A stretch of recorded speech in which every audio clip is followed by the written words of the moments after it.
नमस्कार विद्यार्थी मित्रांनो. स्वामी रामानंद तीर्थ मराठवाडा विद्यापीठ नांदेडच्या एम.ए. अर्थशास्त्र सेकंड इयरच्या सेमिस्टर 4 पेपर क्रमांक 15वा संशोधन पद्धती यामध्ये दुसरं प्रकरण आपण आज पाहणार आहोत.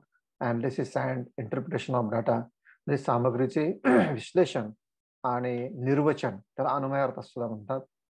तर या लेक्चरमध्ये सर्वांचं स्वागत आहे. माझे सर्व अर्थशास्त्र विषयाचे जे लेक्चर आहेत ते विकास सुकाळे या यूट्यूब चॅनलवर आहेत. आपण यूट्यूब चॅनलवर या सबस्क्राईब करा, आपल्याला माझे सर्व लेक्चर्स मिळतील. आता आपण याचा थोडक्यात सिलेबस तुम्हाला पूर्वी दिलेला आहे, त्यावर जास्त वेळ घालत नाही. तर या ठिकाणी फक्त हा जो बोल्ड सिलेबस आहे ते पहिलं प्रकरण आपल्या यापूर्वी झालेलं आहे. Analysis and interpretation of data, हे आपण या ठिकाणी हा भाग घेणार आहोत. यामध्ये editing of data, classification of data, tabulation of data आणि इंटरप्रिटेशन ऑफ डाटा असा हा भाग आहे.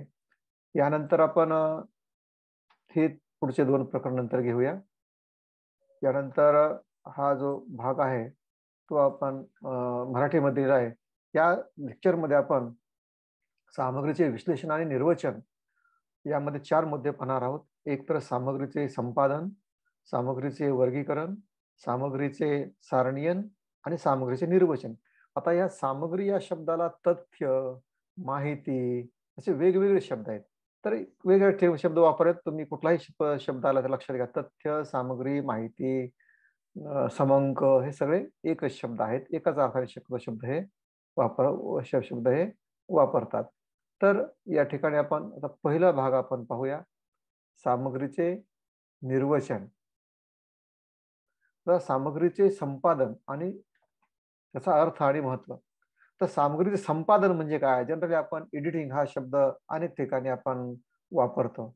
तर एडिटिंग हा शब्द याचा काय अर्थ आहे? तर सामग्रीचे विश्लेषण करण्यासाठी सामग्रीचं संपादन करणं हे अतिशय महत्त्वाचं आहे. आणि हे संपादन शास्त्रीय पद्धतीने केले तरच आपल्याला योग्य प्रकारे निष्कर्ष काढता येतो. अन्यथा आपले निष्कर्ष विश्वसनीय निघणार नाहीत किंवा आपले जे उद्दिष्ट आहेत संशोधनाचे, जे गृहीत आहेत त्याला अनुसरून हे निष्कर्ष निघणार नाहीत. म्हणून संपादनाला अधिक महत्व आहे. संपादनाचा अर्थ तुम्हाला मी सांगितलं आहे की संशोधन करत असताना संशोधनासंबंधात वेगवेगळी माहिती, तथ्य, सामग्री आपण जे जमवतो, ही प्रश्नावली, मुलाखत किंवा सर्वेक्षण वेगवेगळ्या पद्धतीने माहिती जमवतो. परंतु ही माहिती जमवत असताना काही चुका राहून जातात किंवा काय अधिकची सुद्धा गरज नसताना त्यामध्ये माहिती येते. तर या सर्व माहितीचा अभ्यास करून त्यामध्ये त्या माहितीला दुरुस्त करावं लागतं. अनावश्यक माहिती बाजूला काढावी लागते. आवश्यक असेल तर ती माहिती पुन्हा जमा करावी लागते. तर ही जी सर्व प्रक्रिया आहे, तर या प्रक्रियेला संपादन असं म्हणतात. संशोधकाने जमा केलेल्या माहितीला विश्लेषण करण्याच्या दृष्टिकोनातून त्याचे निरीक्षण करून अपूर्णता किंवा अनावश्यक असेल ती माहिती कमी करणे, अपूर्णता असेल तर त्यामध्ये पूर्णता आणणे, अशा प्रकारच्या कार्याला संपादन असे म्हणतात. तर अशा प्रकारे संपादनाचा अर्थ आहे, म्हणजे पूर्ण जमवलेल्या माहितीचं अवलोकन करून त्यात कमी असेल तर ती अधिक करणे, जे अधिक असेल तर ती कमी करणे, म्हणजे माहिती आपल्याला आवश्यकतेनुसार उपलब्ध करून घेणे. तर याला काय म्हणतात? संपादन असं म्हणतात. यानंतर संपादनाचं महत्व. हे संपादन करणं का आवश्यक आहे? तर जेव्हा आपण मुलाखत घेतो तेव्हा मुलाखतीच्या ओघामध्ये अनेक वेगवेगळे प्रश्न विचारतो, उपप्रश्न विचारतो. त्यावेळेस बराच वेळा अनावश्यक माहिती सुद्धा आपल्याकडे येते आणि जी महत्वाचे मुद्दे आहेत आपल्या उद्देशाला अनुसरून, हे महत्वाचे मुद्दे आपण विचारायचे राहून जातात. किंवा ग्रंथालयातून माहिती जमवतो, ही माहिती कधी कधी वेगळीच माहिती जमवतो, जी माहिती मिळेल ती, आणि आवश्यक माहिती राहून जाते किंवा अनावश्यक माहिती येते. तर ह्या सर्व दृष्टिकोनातून याचं महत्व अनन्यसाधारण आहे.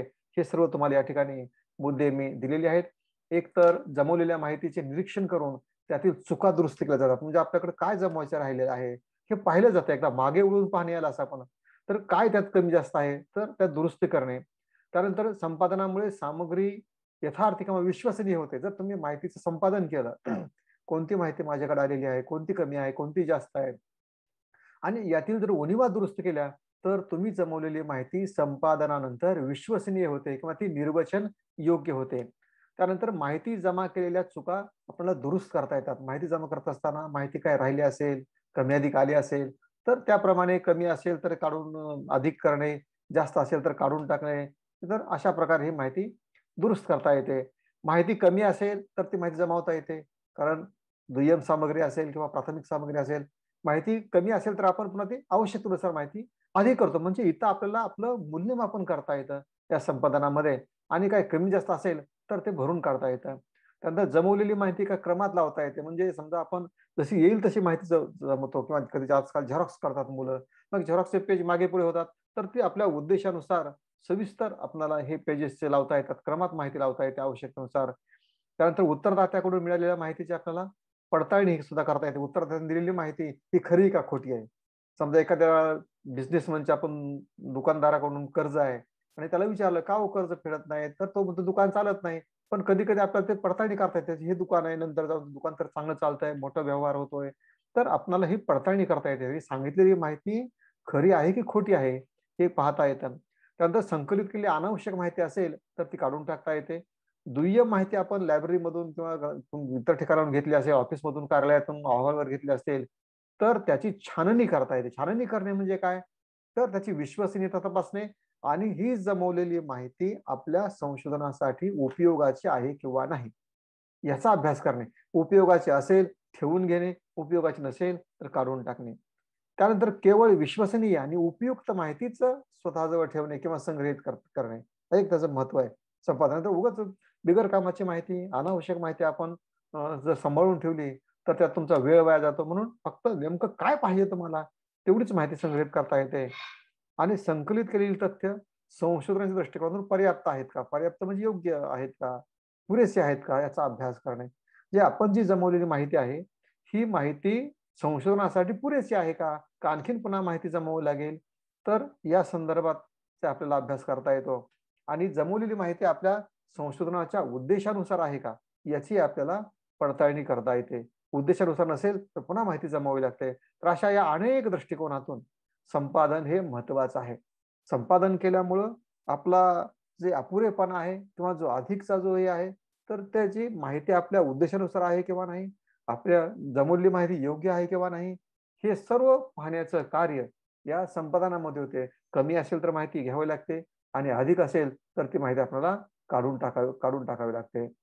तर अशा प्रकारे हे संपादनाचे महत्व आहे. म्हणजे हा भाग इथे संपला. संपादनाचे अर्थ आणि महत्व. यानंतर संपादन सामग्रीचे वर्गीकरण. तर वर्गीकरणाचा अर्थ आणि प्रकार. आता वर्गीकरण हा सुद्धा सामग्रीचा एक महत्वाचा भाग आहे. तर बघा मी तुम्हाला उदाहरण देतो मी इथं. एखाद्या वेळेस ग्रामीण भागामध्ये आठवडी बाजार चालत असतात आणि बाजारातून आपण जेव्हा माहिती आणतो किंवा जेव्हा साहित्य खरेदी करतो, तेव्हा सर्व एकाच बॅगमध्ये आणतो. एकाच बॅगमध्ये लहान मुलाची पुस्तके असतात. त्यामध्येच काहीतरी तेल वगैरे असतं. त्यामध्येच काहीतरी साबण वगैरे असतं. त्यानंतर एखाद्या मुलाचा कपडा असतो.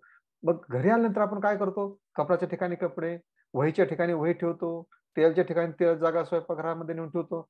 हे सुद्धा एक प्रकारचं वर्गीकरण झालं.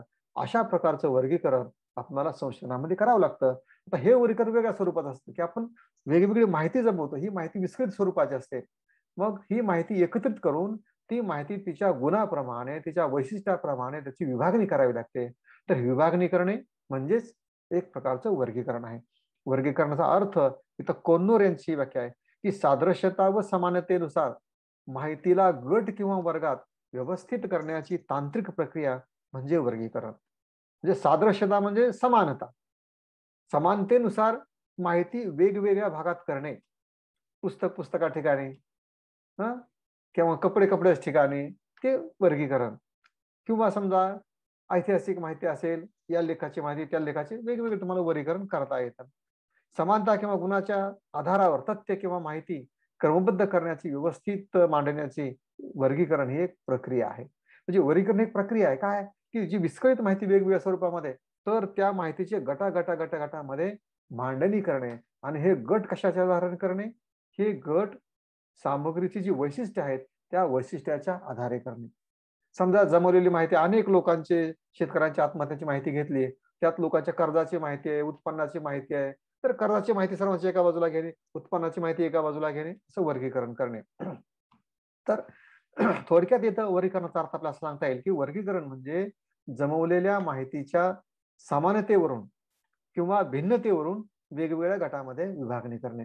माहितीत समानता किंवा माहितीमध्ये विभेदात्मक काय आहे, वेगवेगळे गुण काय आहेत, तर त्यानुसार माहिती वेगवेगळ्या विभागामध्ये ठेवणे किंवा विभागणी करणे याचं उदाहरण तुम्हाला, ग्रंथालयामध्ये अनेक पुस्तकं असतात, परंतु ही पुस्तके ग्रंथ वेळेवर पाहिजे तेव्हा आपल्याला उपलब्ध होण्यासाठी आपण काय करतो, लेखकानुसार वर्गीकरण करतो, भाषेनुसार वर्गीकरण करतो, विषयाच्या नावानुसार वर्गीकरण करतो. अर्थशास्त्रामध्ये एकच आहे का, पुन्हा मायक्रोची पुस्तकं वेगळी, मॅक्रोची वेगळी, ऍग्रिकल्चरची वेगळी, इंटरनॅशनल इकॉनॉमिक्सची पुस्तकं वेगळी, स्टॅटिस्टिक्सचे ग्रंथ वेगळे, तर संशोधन पद्धतीचे ग्रंथ वेगळे.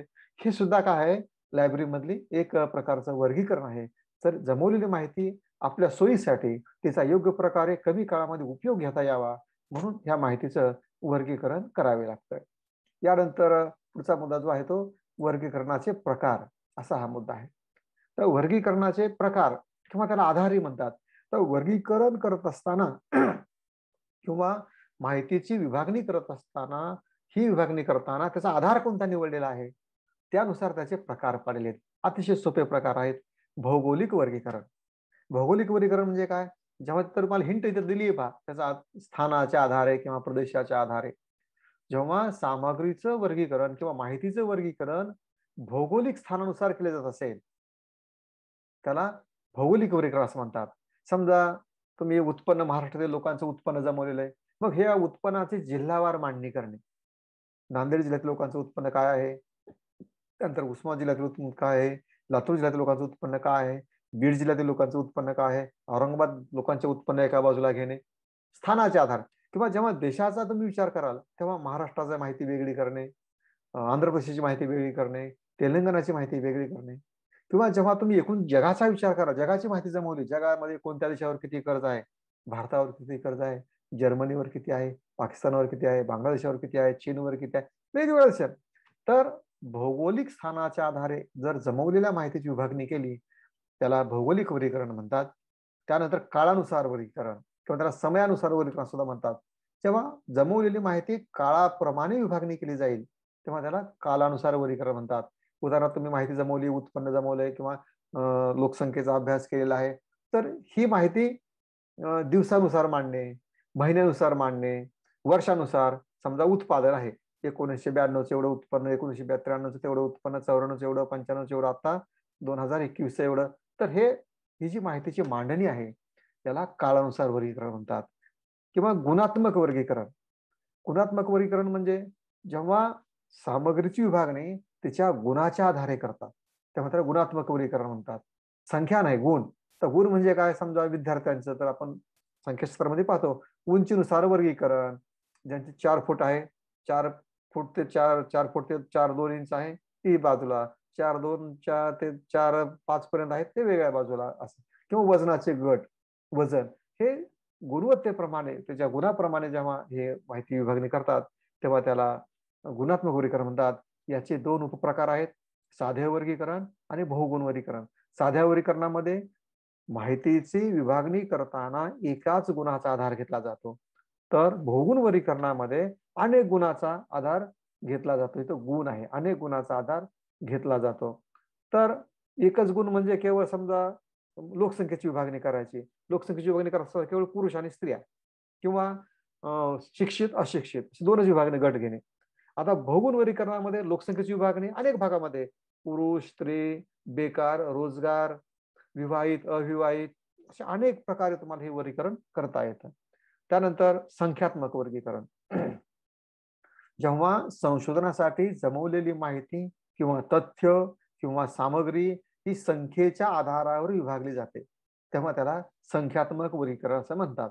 उदाहरणार्थ उत्पन्नानुसार विभागणी, मुलांच्या वयानुसार विभागणी आणि संख्या म्हणजे गट करतात यामध्ये. पहिला हा चला 0 ते 10 इकडे या, 11 ते 20 त्या बाजूला घ्या जा मुलं, शाळेमध्ये म्हणतात ना मुलांना. तर हे काय संख्यात्मक विभागणी आहे. संख्यात्मक विभागणीचे वेगवेगळे उपप्रकार सुद्धा आहेत, ते तुम्हाला झाले आहेत. साधी पदमाला, जेव्हा एकच संख्या 1 2 3 4 5 साधी पदमाला. खंडित पदमाला यामध्ये गट असतात, म्हणजे शून्य किंवा यामध्ये गट म्हणजे समजा 2 ला 5 वारंवार येतात, म्हणजे 2 संख्येची किती 5 लोक आहेत, खंडित पदमाला. आणि संतत पदमालेमध्ये गट दिले असतात, म्हणजे साध्या पदमालेमध्ये वारंवारिता नसते, खंडित पदमालेमध्ये पद आणि त्याची वारंवारिता असते, म्हणजे एकच संख्या त्यामध्ये किती वेळा आलेली आहे. आणि संतत पदमालेमध्ये गट आणि त्या गटामध्ये किती संख्या आहेत, 0 ते 5, 6 ते 10, 11 ते 15, यामध्ये किती संख्या आहेत, किंवा 0 ते 5, 5 ते 10, तर यामध्ये किती गट आहेत. तर अशा प्रकारे हे त्याचं संख्याशास्त्रामध्ये आपण पाहिलेलं आहे. साधी पदमाला, खंडित पदमाला, संतत पदमाला. तर अशा प्रकारे हे वर्गीकरणाचे मुख्य 4 प्रकार आहेत. भौगोलिक वर्गीकरण, काळानुसार वर्गीकरण, गुणात्मक वर्गीकरण आणि संख्यात्मक वर्गीकरण. तर हे झाले वर्गीकरण. त्यानंतर पुढचा जो मुद्दा आहे तो काय, सारणीयन. सारणीयन किंवा याला सारणीला दुसरा एक भाग आहे, त्याला तक्ता असे म्हणतात. सारणीला दुसरं काय नाव आहे, तक्ता. तर यामध्ये सारणी म्हणजे काय, सारणीचे भाग आणि सारणीचे महत्व, हे मुद्दे आपण पाहणार आहोत. तर यामध्ये सारणी म्हणजे काय, संशोधनामध्ये जी जमवलेली माहिती आहे, जे वर्गीकरण केलेल्या माहितीचं, वर्गीकरणाचा पुढचा टप्पा आहे, तर ती माहिती वेगवेगळ्या रकान्यामध्ये अंकाच्या स्वरूपामध्ये मांडणे. उदाहरणामध्ये तुमच्या ग्रंथालयामध्ये इतिहासाची किती पुस्तकं आहेत, संख्या मांडणे. अर्थशास्त्राची किती पुस्तकं आहेत, समाजशास्त्राची किती पुस्तकं आहेत, हिंदी विषयाची किती पुस्तकं आहेत, इंग्रजी विषयाची किती पुस्तकं आहेत. पुस्तक कॉलम करायचा आणि त्या कॉलमच्या एका बाजूला नावं लिहायची, पुढच्या बाजूला हे पुस्तक. तर अशा प्रकारे त्याची मांडणी केली जाते. तर वर्गीकृत माहितीचे विश्लेषण करण्यासाठी ती माहिती श्रेणीमध्ये मांडावी लागते किंवा तक्त्यामध्ये मांडावी लागते. त्या तक्त्यामध्ये मांडण्याच्या प्रक्रियेलाच सारणीयन असं म्हणतात. इथं तुम्हाला व्याख्या दिली आहे. विस्तृत अर्थाने सारणीयन ही जमवलेली तथ्य म्हणजे माहिती, किंवा तथ्य स्तंभ म्हणजे उभे कॉलम, ओळी म्हणजे पंक्ती, ओळीमध्ये व्यवस्थित करण्याची पद्धत आहे. म्हणजे व्यवस्थित मध्ये ते मांडणी करण्याची किंवा व्यवस्थित करण्याची ही एक पद्धत आहे. किंवा जी अशी चतुर्वेदींनी एक व्याख्या केली, 2 दिशामध्ये, म्हणजे उभी दिशा, आडवी दिशा, 2 दिशामध्ये वाचता येईल अशा स्वरूपात सामग्री काही ओळी आणि स्तंभ मध्ये क्रमबद्ध पद्धतीने व्यवस्थित करण्याच्या प्रक्रियेस सारणीयन किंवा तक्ता म्हणतात. म्हणजे वर्गीकरण केलेली माहिती कॉलम मध्ये किंवा एका तक्त्यामध्ये मांडणे. उभ्या आडव्या ओळीमध्ये उभे कॉलम, त्या आडवी ओळ असं आपण म्हणतो, उभे स्तंभ, आडवी ओळ, तर त्यामध्ये मांडण्याच्या प्रक्रियेला सारणीयन किंवा त्याला तक्ता असं म्हणतात. आता यानंतर सारणीचे भाग. सारणीचे आपण भाग पाहूया. हे झाले सारणीचे भाग. तर सारणीचे भाग म्हणजे सारणी मांडत असताना त्यामध्ये कोणकोणते, कशा, चांगली सारणी कशी असावी, भाग कोणकोणते सारणीचे, तर ते तुम्हाला विशिष्ट पद्धतीने मांडावे लागते. त्यामध्ये महत्वाचे 8 भाग पाहिजेत. तुम्हाला इथं मी मुद्दे दिलेत आणि त्या मुद्द्याच्या समोर हिंट दिलेली आहे. फक्त हे पूर्ण वाक्य नाही, हिंट दिलेली आहे की तुम्हाला जे विश्लेषण करता यावं. मुद्दे तर तुम्हाला लिहित बसलो तर ते पीपीटी होणार नाही. इथं पहिलं काय, प्रत्येक सारणीला क्रमांक असावा आणि तो कुठे लिहावा, वरच्या बाजूस, सारणीच्या वरच्या बाजूस मधोमध लिहावा.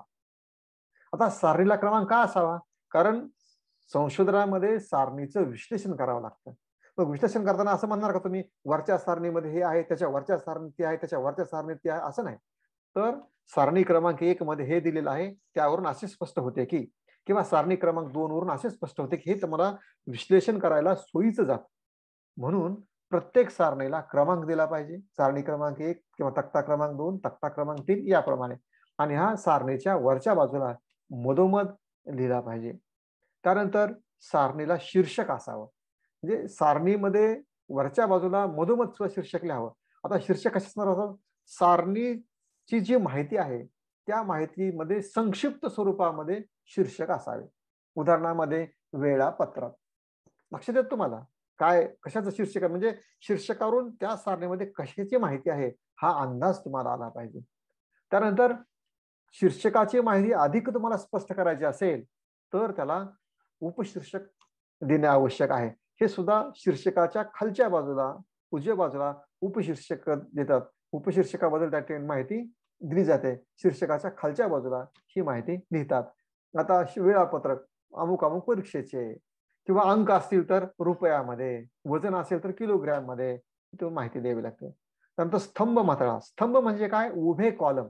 उभ्या कॉलम मध्ये जी माहिती दिली जाते त्याला स्तंभ, उभ्या कॉलमला स्तंभ असं म्हणतात. आपला कॉलम हा शब्द क्रिया आहे, पण मराठी शब्द काय, स्तंभ. आणि त्या उभ्या कॉलम मध्ये जी माहिती आहे ते वर जे लिहिलं जातं, अमुक अमुक माहिती, त्याला स्तंभ मात्रा असं म्हणतात. इतिहासातील या वर्षातील ग्रंथ, अर्थशास्त्राचे खरेदी केले या वर्षातील ग्रंथ हे स्तंभमाथळा. पंक्तिमाथळा, पंक्तिमाथळा म्हणजे आडव्या लाईनमध्ये काय आहे त्याची माहिती पंक्तिमाथळ्यामध्ये असते. आडव्या लाईनमध्ये तुम्ही कोणती माहिती लिहिली आहे, वर्ष असेल तर ती वर्ष 1991, 92, 93 असेल ते पंक्तिमाथळा. सारणी कप्पा, सारणी कप्पा म्हणजे मुख्य जी तुमची माहिती मांडायची आहे सारणीमध्ये, तर ती सारणी कप्प्यामध्ये लिहितात. त्याला बॉडी ऑफ द टेबल असंही म्हणतात किंवा सारणीचे शरीर असंही म्हणतात. पूर्ण माहिती वेगवेगळे लहान तक्ते तयार होतात, तर त्यामध्ये ही मांडणी केली जाते. त्यानंतर तळटीप. तळटीप म्हणजे काय की सारणीबद्दल तुम्हाला अधिक माहिती द्यायची असेल तर ती तळटीप दिली जाते. उदाहरण सारणीमध्ये काही अंक तुम्हाला खरोखर मिळाले नसतील तर अंदाजे, किंवा सारणीमध्ये एखाद्या वर्षी अंकच तुम्हाला मिळाला नाही, डॅश आहे, तर त्या डॅशचा अर्थ काय तिथं लिहिलंय उना, उना म्हणजे उपलब्ध नाही. सारणीमध्ये जर काही कमतरता किंवा काही अधिक असेल आणि त्याबद्दल माहिती स्पष्ट करायची असेल तर ते तळटीप मध्ये घेतात. आणि शेवटी संदर्भ टीप. जर आपण द्वितीय सामग्री असेल आणि एखाद्या ग्रंथातून माहिती घेतली असेल, एखाद्या अहवालातून माहिती घेतली असेल, तर ही माहिती कुठून घेतली आहे, तर ते तुम्हाला संदर्भ टिपच्या खालच्या बाजूला लिहावं लागतं किंवा संदर्भ टिप द्यावं लागतं. म्हणजे त्याचा सोर्स, माहितीचा सोर्स काय आहे, कारण तुम्ही घेतलेली माहिती खरी कशाहून, या माहितीची विश्वसनीयता लोकांना पटावी, या माहितीची सत्यता लोकांना पटावी, म्हणून अशा प्रकारे संदर्भ टीप द्यावी लागते. आणि ती संदर्भ टीप खालच्या बाजूला देतात. बघा तुम्ही वेगवेगळे तक्ते अर्थशास्त्रामध्ये किंवा ग्रंथात असतात तर त्याच्या खाली संदर्भ टीप असते. तर अशा प्रकारे हे सारणीचे 8 भाग आहेत. सारणी क्रमांक, शीर्षक, उपशीर्षक, स्तंभमाथळा, पंक्तिमाथळा, सारणी कप्पा, बॉडी ऑफ द टेबल शरीर, तळटीप आणि संदर्भ टीप, हे सारणीचे भाग. आता हे भाग कुठे बसवतात हे तुम्हाला एक नमुना म्हणून तुम्हाला सारणी या ठिकाणी दिलेलं आहे, ते तुम्हाला इथं लक्षात येईल. हे भाग कुठे ठेवतात नेमकं हे पहा. सारणीचा नमुना, सारणी क्रमांक इथं वरच्या बाजूला लिहितात, त्याच्या खाली सारणीचं शीर्षक आणि शीर्षकाच्या खाली कंसामध्ये उपशीर्षक लिहितात. ह्या इथं हा उभा कॉलम आहे असं आपण गृहीत, हा आडवा उभे स्तंभ आहेत, तर त्या स्तंभामध्ये काय लिहिलंय त्याची माहिती स्तंभ माथळ्यामध्ये असते. पंक्ती माथळा म्हणजे हे आडव्या लाईन मध्ये काय माहिती आहे त्याला पंक्ती माथळा. आणि या सर्व भागाला सारणी कप्पा असं म्हणतात. आणि मग या सारणी कप्प्याबद्दल काय तळटीप आणि संदर्भ टीप मध्ये फरक लक्षात द्या. या सारणी कप्प्यातील माहितीचं तुम्हाला काही अधिक स्पष्टीकरण करायचं असेल तर ते तळटीप मध्ये देतात. आणि संदर्भ टीप मध्ये ही संपूर्ण माहिती तुम्ही कुठून घेतली, जर दुय्यम माहिती असेल तर ती माहिती कुठून उपलब्ध केलेली आहे ते तुम्हाला संदर्भ टीप मध्ये द्यावे लागतात. अशा प्रकारे सारणीचे भाग वेगवेगळ्या ठिकाणी आहेत. आता सारणीचे महत्व. सारणी तयार केल्यामुळे संशोधकाला काय महत्व आहे, अतिशय सोपे मुद्दे आहेत. संशोधकाला काय महत्व आहे, एक तर सारणी तयार केल्यामुळं माहिती समजायला आपल्याला सोपं जातं, एकाच दृष्टिक्षेपामध्ये लक्षात येते. म्हणजे समजा आपण रेल्वेचं वेळापत्रक पाहिलं, हा कुठं कुठे आहे, कोणती गाडी कधी जाते, पटकन लक्षात येतं. माहितीचं विश्लेषण करता येते, हा ही गाडी याच्या अगोदर, ती गाडी त्याच्यानंतर आहे, आपण पाहतो किंवा वर्ष पेपरमध्ये हा पेपर अगोदर तो नंतर आहे. माहितीचे विश्लेषण करता येते. जमवलेल्या सामग्रीचे वैशिष्ट्य सहज लक्षात येतात. म्हणजे फारसं ते निबंध वाचा, तुम्हाला वाचण्याची गरज नाही. सामग्रीमध्ये तुलना करता येते, दोन घटकामध्ये तुलना करता येते. समजा उंचीचं माहिती असेल तर कुणाची उंची कुणापेक्षा कमी आहे जास्त आहे, गुणांची तुलना असेल तर कुणाचे गुण कमी किंवा अधिक आहेत, तुलना करता येते. जमवलेल्या सामग्रीला संक्षिप्त रूप देता येते, म्हणजे ही सामग्री तक्त्यामध्ये मांडण्याच्या ऐवजी जर आपण मोठ्या निबंधाप्रमाणे लिहिली तर वाचायला वेळ जाईल ना, त्याच्याऐवजी मग ही माहिती संक्षिप्त स्वरूपामध्ये आपणाला मांडता येते. त्यानंतर त्या माहितीवरून सामग्रीचे गुणधर्म काय आहेत ते आपल्याला लवकरात लवकर स्पष्ट होतात, सहज लक्षात येतात. नंतर माहितीचे शास्त्रीय पद्धतीने विश्लेषण करता येते. जर कोणाचं वाढ आहे, उत्पन्न, ते वाढ कशामुळे झालंय किंवा कोण कर्जदार आहे, कर्जाची माहिती असेल तर, म्हणजे दोन घटकामध्ये जो बदल आहे त्या बदलाचं विश्लेषण आपण इथं करता येतं. त्यानंतर माहिती ही अधिक आकर्षक होते, कारण निबंध स्वरूपात माहिती वाचण्याला कंटाळवाणी असते, पण ही तक्ता जर पाहिली तर लोकांना थोडंसं वाचायला आनंददायी होतं. ते एकाच किंवा माहिती एकाच दृष्टिक्षेपामध्ये लक्षात येतं. सहज जर आपण पाहिलं तर कोणता पेपर कधी आहे, काय तुमचं परीक्षा वेळापत्रक असेल तर ही माहिती एकाच दृष्टिक्षेपात लक्षात येते. त्यानंतर जमवलेल्या माहितीचे अध्ययन करता येते आणि शास्त्रोक्त विश्लेषण करता येते की एखाद्या घटकामध्ये वाढ झाली, ही वाढ किती दराने झालेली आहे, दरवर्षी किती झालेली आहे, ही या वाढीमध्ये सातत्य आहे का, ही जमवलेल्या माहितीचं वेगवेगळ्या प्रकारे आपणाला विश्लेषण करता येतं. तर असं अनन्यसाधारण संशोधक दृष्टिकोनातून सारणीचे महत्व आहे. यानंतर आपण पुढे आता शेवटचा एक मुद्दा पाहणार आहोत, सामग्रीचे निर्वचन. सामग्रीचे निर्वचन किंवा त्याला अन्वय अर्थ असं म्हणतात. जमवलेल्या माहितीचा अन्वय अर्थ, त्याचे महत्व आणि मर्यादा. तर सामग्रीला तुम्ही बघा, पुढची स्टेप आहे. सामग्रीचं वर्गीकरण, संपादन केलं, कमी अधिक सामग्री बाजूला काढून टाकली, योग्य सामग्री जमा केली, नंतर ती सामग्री एका वर्गीकरणामध्ये विभागणी केली. हे वर्गीकरण एका तक्त्यामध्ये मांडलं, तुमच्याकडे किती सामग्री आहे, काय गोळाबेरीज करता आली तुम्हाला त्यामुळे. आता यावरून तुम्हाला काय करायचं आहे, जमवलेल्या माहितीचा अर्थ काढायचा आहे, त्या माहितीला अर्थ द्यायचा आहे तुम्हाला. समजा तुम्ही तुमचे स्वतःचे गुण काय पाहिले, आता 10वी मध्ये किती होते, 12वी मध्ये किती गुण होते बघा, तुम्ही तुमची गुणांची टक्केवारी काढून. त्यात फर्स्ट इयरला किती आहेत, सेकंड इयरला किती आहेत, थर्ड इयरला किती आहेत, BA ला MA फर्स्ट इयरला किती पडले, आणि मग तुम्हाला सातत्य काढता येतं, अरे माझे गुण 10वी पासून वाढत वाढत वाढत गेलेले आहेत. आणि नंतर मध्येच कमी झाले असतील तर, अरे माझे गुण मध्येच कमी झाले होते, मग का कमी झाले, त्याचं विश्लेषण आपल्याला करता येतं. तर एखाद्या घटकामध्ये सातत्य असेल तर त्यावरून तुम्हाला अर्थ लावता येतो, किंवा नसेल तरी तुम्हाला अर्थ लावता येतो. म्हणून सामाजिक संशोधनामध्ये की माहितीचं संकलन केल्यानंतर निर्वचन करणे हे फार आवश्यक आहे. आता नुसतं माहिती संकलन केलं आणि त्याच्यावरून अर्थच लागलाय, म्हणजे घर बांधण्यासाठी तुम्ही फक्त साहित्य, खडी आणली, वाळू आणली, सिमेंट, सगळं, तुम्ही घरच बांधलं नाही, उपयोगच त्याचा केला नाही. काय उपयोग आहे त्या साहित्याचा, तसा इथं आहे. सर्व तुम्ही केलंय, परंतु त्याचा अर्थ लावणं शेवटी हे महत्वाचं आहे. जोपर्यंत तथ्याचं निर्वचन होत नाही तोपर्यंत जमवलेल्या माहितीचा काहीच उपयोग होत नाही. म्हणून जमवलेल्या माहितीवर संस्करण करून, त्यावर प्रक्रिया करून, त्याचं विश्लेषण करून त्याचा अर्थ स्पष्ट करावा लागतो. उदाहरणार्थ समजा तुम्ही शाळेचं मुलांचं येण्याचं प्रमाण घेतलं, तर मुलांचं येण्याचं दर हजर राहण्याचं प्रमाण आणि मुलींचं हजर राहण्याचं प्रमाण जर 1 महिन्याचं पाहिलं, वर्षाचं पाहिलं, तर तुम्हाला निष्कर्ष काढता येतो, मुलीचं प्रमाण वर्गात येण्याचं कमी आहे, मुलाचं प्रमाण जास्त आहे, किंवा मुलाचं कमी आहे, मुलीचं जास्त आहे. तर तुम्हाला एक ठोक त्यावरून निष्कर्ष काढता येतो. म्हणून संशोधनामध्ये एखाद्या सिद्धांतामध्ये संकलित केलेल्या माहितीचं विश्लेषण करून त्याचे ग्रहितकर्त्याचं प्रतरण करण्यासाठी किंवा उद्देशानुसार संशोधन झालंय किंवा नाही ते पाहण्यासाठी आपणाला निर्वचन हे महत्वाचं असतं. तर निर्वचन म्हणजे संशोधन समस्येच्या किंवा एखाद्या सिद्धांताबाबत संकलित केलेल्या तथ्यांचा विचार करून त्याचे विश्लेषण करणे, किंवा तथ्याचे विशिष्ट प्रकारे संघटन करून ग्रहितकर्त्याची पडताळणी करता यावी यासाठी केलेले विश्लेषण म्हणजेच निर्वचन. आता संशोधन कार्यामध्ये विश्लेषण करत असताना ते विश्लेषण आपल्या उद्देशाला अनुसरून केलं पाहिजे, तरच आपल्याला त्याच्या आधारे निष्कर्ष काढावे लागतात. म्हणून निष्कर्ष काढण्यासाठी आपण संशोधनापूर्वी ठरवलेलं उद्दिष्ट पूर्ण झाले किंवा नाही हे पाहण्यासाठी निर्वचनाची आवश्यकता असते. तर अशा प्रकारे हा झाला निर्वचनाचा अर्थ. निर्वचनाला अन्वयार्थ असे म्हणतात. जमवलेल्या माहितीचा अन्वयार्थ लावणे, त्याचा अर्थ काढणे, त्याला निर्वचन असे म्हणतात. यानंतर निर्वचनाचे महत्व किंवा निर्वचनाची आवश्यकता.